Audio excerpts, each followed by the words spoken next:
సీతామనోరాజ్య ప్రియ సార్వభౌమా శ్రీరామ సీతారామ.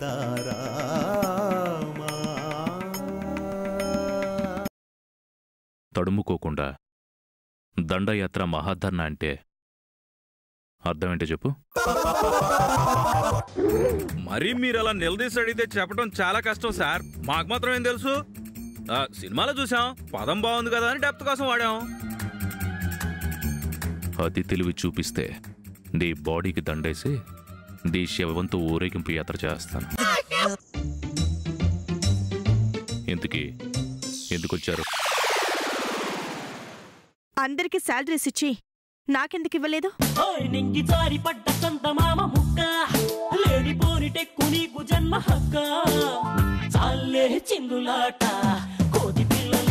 అందరికి ఇచ్చి నాకివ్వలేదంటే అర్థమేంటి? చూడండి, ఇది కరెక్ట్ కాదు.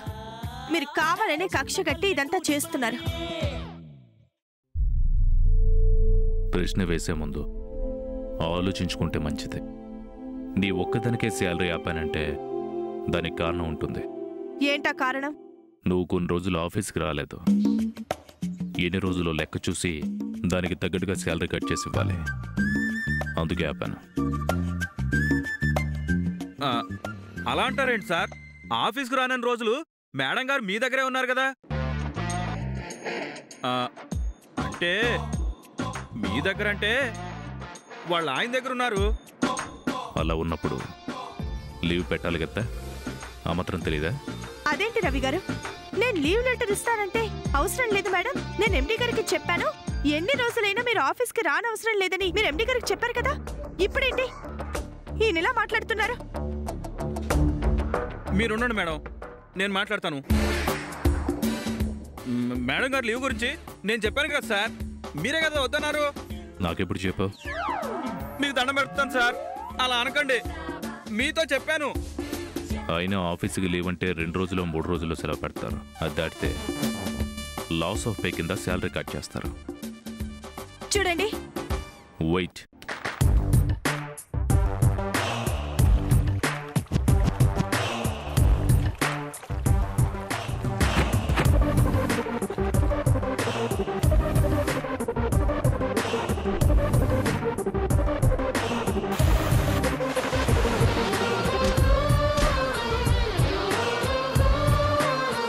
నువ్వు 11 డేస్ ఆఫీస్కి రాలేదు, అది కట్ చేస్తే ఇదిగో నీ శాలరీ.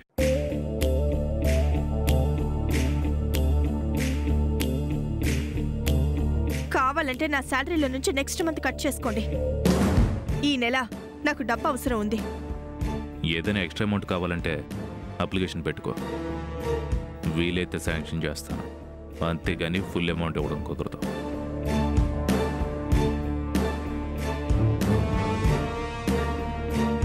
మీరేం బాధపడకండి మేడం, నా శాలరీ మొత్తం మీకు ఇచ్చేస్తాను. మీ అవసరం తీర్చుకుని మీకు ఎప్పుడు వీలైతే అప్పుడే ఇవ్వండి. అవును మేడం, సీతమ్మ తల్లికి హనుమంతుడు సాయం చేసినట్టు నేను మీకు సాయం చేస్తాను. సార్, మేడం గారికి మీరు హెల్ప్ చేయకపోయినా నేను చేస్తాను. లాస్ట్ మంత్ నా శాలరీ చెక్ రాయండి.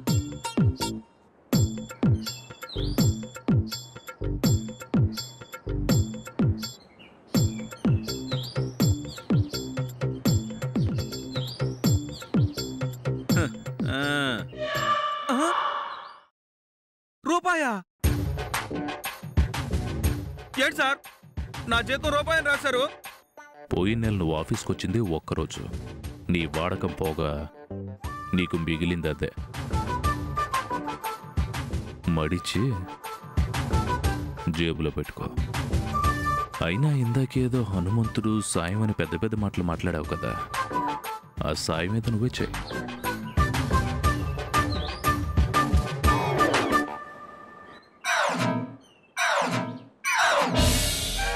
Sorry madam.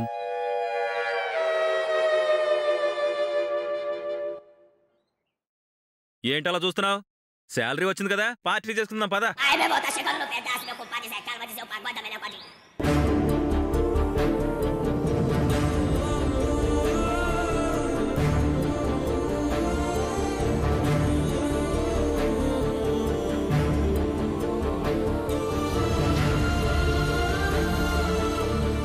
ఏమైందక్క? ఇంకే ఉంది, నా శాలరీ కట్ చేశారు. కావాలనే ఇదంతా చేస్తున్నారు. ఆయన కావాలని చేస్తున్నారో నిజంగా చేస్తున్నారో మాకు తెలీదు. నువ్వు విడిగా మాట్లాడి సమస్యను పరిష్కరించకపోతే రానది పెద్ద సమస్య అవుతుందక్క. ఆలోచించక్క.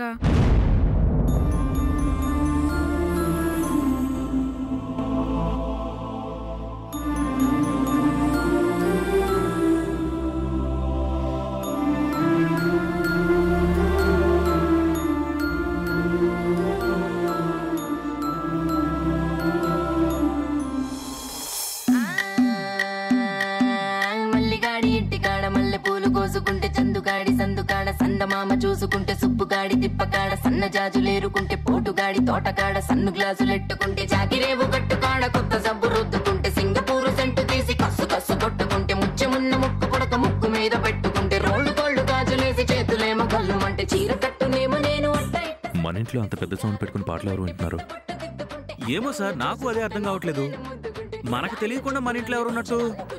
సూపర్ మచ్చి అంటే సూపర్ మచ్చి.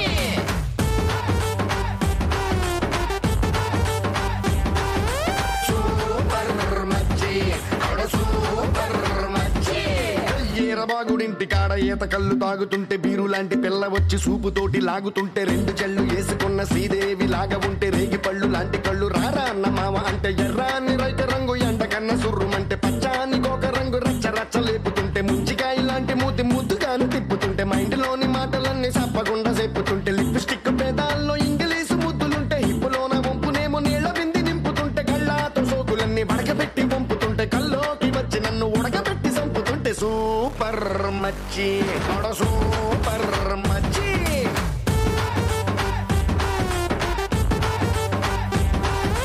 సూపర్ మచ్చి సూపర్ మచ్చి. నువ్వు డాన్స్ బాగా చేస్తున్నావే. Thank you. అవును, నువ్వెప్పుడొచ్చావు? ఉదయం వచ్చాను. అలాగా, డాన్స్ ఎక్కడ నేర్చుకున్నావు? చాలా బాగా చేస్తున్నావు. టీవీలో చూస్తూ ప్రాక్టీస్ చేశాను. ఓ, మరి నాకు కూడా నేర్పించవచ్చు కదా? నేర్పించడానికి ఏముంది? నేను కాలు కదిపితే కాలు కదపాలి, చేయి కదిపితే చేయి కదపాలి. కాళ్ళు చేతులు కదపడం అంటే కూరలో గరిటి తిప్పినట్టు కాదు, గ్రేజ్ ఉండాలమ్మా. డాన్స్ కి గ్రీజ్ ఎందుకబ్బా? గ్రీజ్ కాదు, గ్రేస్. అయితే ఓకే.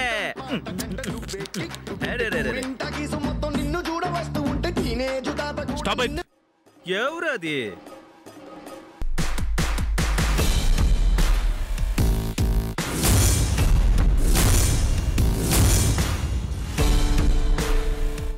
ఏంటి న్యూసెన్స్?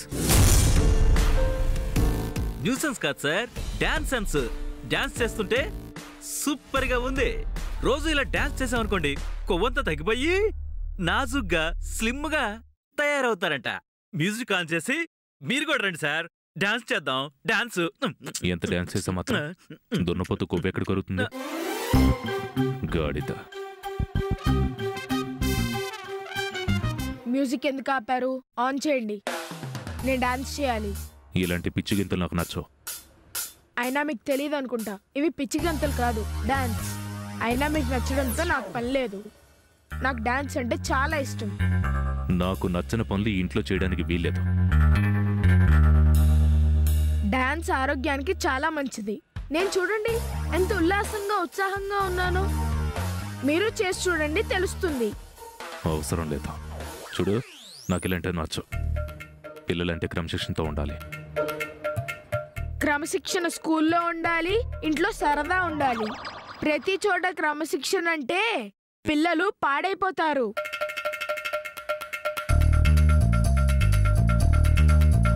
క్రమశిక్షణ లేకపోతే నువ్వు నా ఇంట్లో ఉండటానికి వీల్లేదు. వెళ్ళిపో. అలాగే వెళ్ళిపోతాను. కానీ మీరు ఇచ్చిన మాట గురించి ఏమంటారు? భద్రాచలం నుంచి తిరిగి వచ్చేంత వరకు 4 రోజులు నన్ను జాగ్రత్తగా చూసుకుంటానని పంతులు గారికి మాటిచ్చారు. ఆయనకు నన్ను పంపించేస్తున్నారని చెప్పండి, నేను వెళ్ళిపోతాను.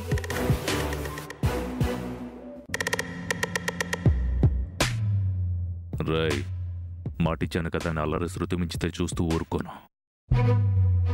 అలా వెళ్ళిపోతారేంటి? నేను వాచ్మన్నా. ఉదయం నన్ను వదిలేసి ఆఫీస్కి వెళ్ళిపోయారు. ఇప్పుడు వచ్చాక కూడా పట్టించుకోకుండా వెళ్ళిపోతారేంటి? వెళ్ళిపోకేం చేయాలి? అలా అడుగుతారేంటి? నాకే సమయంలో ఏం కావాలో ఉదయాన్నే మీకు లిస్ట్ ఇచ్చాను, మర్చిపోయారా? నేను అడిగినవి ఇవ్వటానికి ఇక్కడ ఎవరూ లేరు. దానికోసం ఎవరినైనా ఏర్పాటు చేయండి. రవి, వాడికి ఏం కావాలో చూడు. నాకు కావాల్సింది మీరు చూసుకుంటారా? నేను చూసుకుంటాను కదా.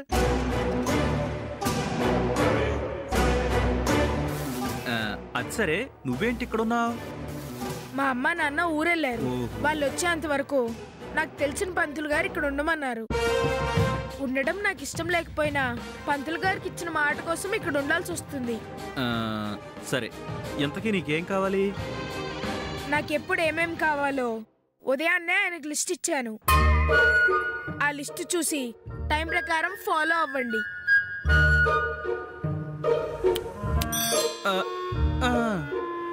నేను ఫ్రెష్ అయ్యి వస్తాను.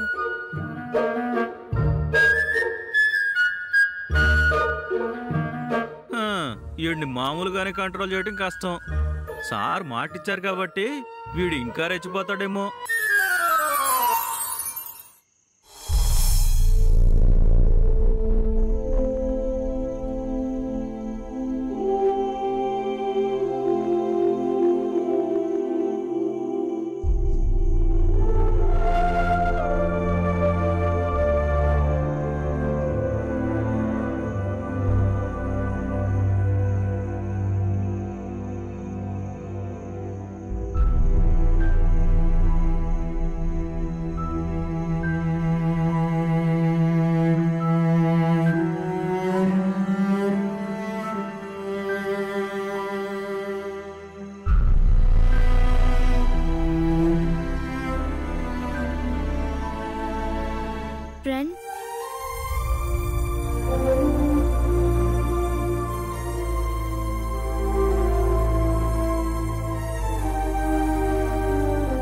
అమ్మాను, అక్కడే నిలబడిపోయావే, లోపలికి రా.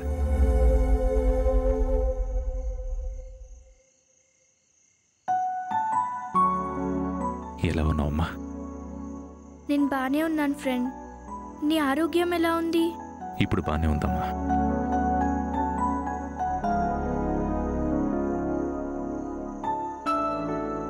దయచేసి ఇక్కడికి ఎప్పుడు రావద్దు. ఇక్కడి నుంచి వెళ్ళిపోమ్మా, వెళ్ళిపో.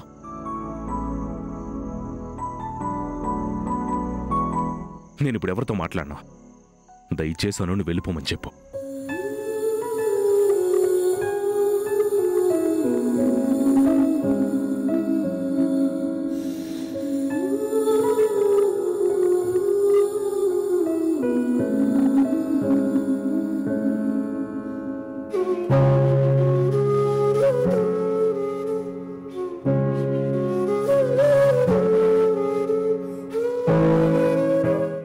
క్షమించమ్మా. ఎందుకు ఫ్రెండ్? నువ్వు ఇంటికొస్తే కలవకుండా మాట్లాడకుండా నిన్ను ఏడిపించి బాధ పెట్టాను. కానీ ఆ సమయంలో నేనున్న పరిస్థితుల్లో నీ పట్ల అలా ప్రవర్తించక తప్పలేదమ్మా. ఇవే మనసులో పెట్టుకోకమ్మా. అప్పుడే కాదు ఫ్రెండ్, ఇప్పుడు కూడా నువ్వు నన్ను బాధ పెడుతూనే ఉన్నావు.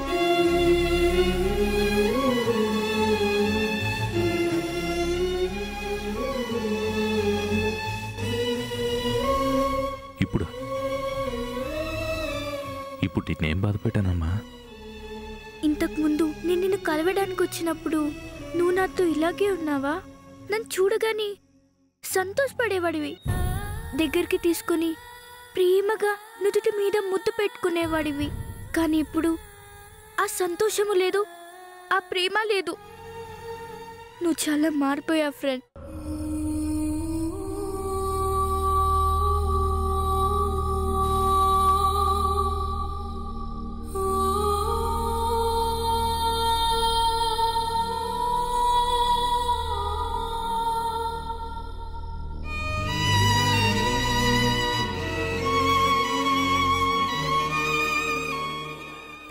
సంతోషం మాత్రమే కాదు, మాటల్లో ఆప్యాయత కూడా లేదు. ఎందుకు ఫ్రెండ్, ఎందుకు నువ్వు ఇలా మారిపోయావు? కోరుకున్న ప్రేమ దక్కనప్పుడు, తోడుగా ఉండే ఆప్యాయత లేనప్పుడు వద్దనుకున్న సంతోషం దూరం అవుతుంది. నీలాంటి వాళ్ళు బాధపడే మార్పు మొదలవుతుంది. తప్పదమ్మా, జీవితం ఇంతే. ఏమో, నా నుండి నువ్వు కోరుకునే వాత్సల్యం ఎప్పటికీ నీకిక దొరకదేమో.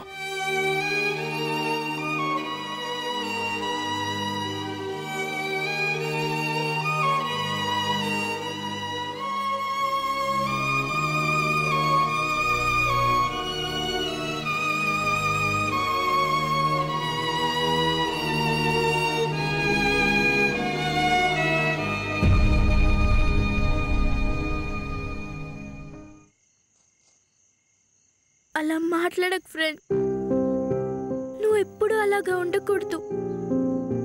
ఇంతకు ముందులాగే నవ్వుతూ నవ్విస్తూ ప్రేమని పంచుతూ సంతోషంగా ఉండాలి. జీవితంలో ఏర్పడిన బాధ సుడిగుండం లాంటిదైతే నువ్వు కోరుకున్నది మళ్ళీ జరిగేదే. కానీ నా జీవితాన్ని సునామీ పూర్తిగా ముంచేసింది. తిరిగి కోలుకోవడం చాలా కష్టం.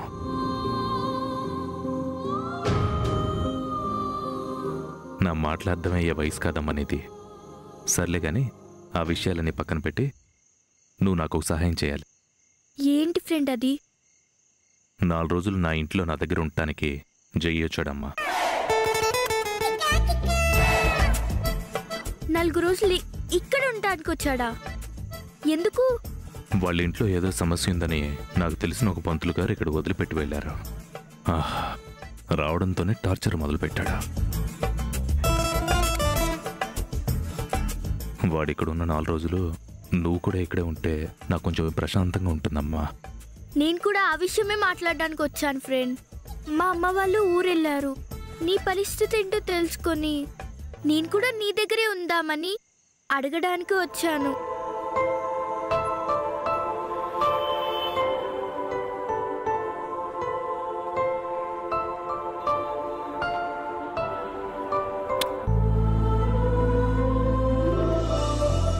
నువ్వు నన్ను అడగాలమ్మా. నువ్వు ఉంటానంటే నాకు అంతకన్నా కావాల్సిందే ఉంది. ఆకలి, ఇప్పటికే చాలా ఆలస్యమైంది. త్వరగా ఫుడ్ కావాలి, త్వరగా. ఆకలి, ఆకలి, త్వరగా రండి. ఆకలి. అదిగో విన్నావు కదమ్మా, మొదలు పెట్టాడు. కొంచెం వెళ్ళి వాడి సంగతి చూడు. నేను చూసుకుంటాను ఫ్రెండ్, నువ్వు కూల్గా ఉండు. ఆకలి, త్వరగా రండి. ఆకలి, త్వరగా భోజనం వడ్డించండి. ఆకలి, త్వరగా రండి. త్వరగా రండి. ఆకలి, త్వరగా రండి. ఆకలి, త్వరగా భోజనం వడ్డించండి. ఆకలి, ఆకలి, త్వరగా వచ్చి భోజనం వడ్డించండి. త్వరగా అన్నం పెట్టండి. అన్నయ్య ఆగు, ఏంటి గొడవ? గొడవేంటి గొడవ? ఆకలేస్తుంది. డిన్నర్ టైం అయి చాలా సేపు అయింది. అర్చన ఎవరు పట్టించుకోరేంటి? అదే ఇంట్లో అయితే అమ్మ వెంటనే నా ఆకలి తీర్చేస్తుంది. అన్నయ్య, అక్కడ అమ్మ కాబట్టి అడగగానే వెంటనే నీ ఆకలి తీరుస్తుంది. ఇది ఆడవాళ్ళు లేనిల్లు, ఇలాగే ఉంటుంది. అడ్జస్ట్ అవ్వాలన్నయ్య. నేను అడ్జస్ట్ అవటం ఎందుకు? ఎవరినైనా పని వాళ్ళని పెట్టుకోవచ్చుగా. నీకు అన్నం పెట్టడానికి పని వాళ్ళని పెట్టుకోవాలా? నేను పెడతానులే.